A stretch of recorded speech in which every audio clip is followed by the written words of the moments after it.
Well, you might have heard last week about the case of Freya Leach, the law student whose name and conservative political persuasion just happened to be the same as a fictional character in a law exam set by Sydney University where she studies. Students received the exam on November 4 and had 9 days to answer questions regarding the criminal liabilities of 4 dodgy characters, including one called Freya, who deliberately runs over a Chardonnay socialist in her car, then has unprotected sex despite knowing she is HIV positive before being pushed out of a 5th floor window by a jealous fiancé and killed. Charming stuff. While the crimes described might be technically relevant to a law degree, the cliched characters and amateur prose of the person who wrote the exam probably deserves criminal investigation themselves. Honestly, a law degree would be difficult enough without being exposed to Z-grade fiction written by a lefty examiner with a secret Freudian desire to kill conservatives.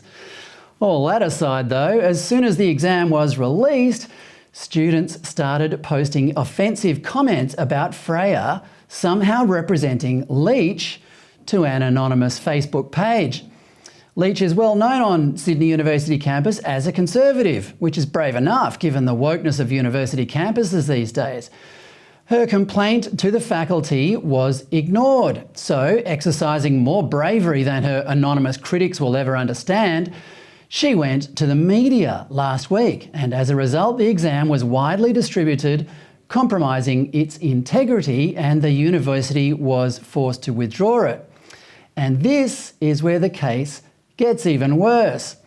On Friday, it was announced that the new exam would be held over a 2-day period, not 9, starting after the official exam period had ended. In other words, during the summer break. Leach says this was another deliberate attempt to vilify her. And Leach joins me now. Freya, welcome. Thank you for having me. Freya, what happened when the new timetable for the exam was announced last week?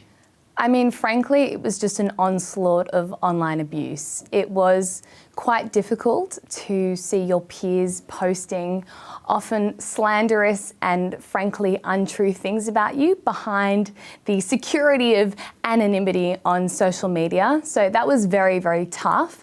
And I think what's really sad is that my cohort have become the unintentional victims in this scenario as well, because they are now being punished for the university's ridiculous exam.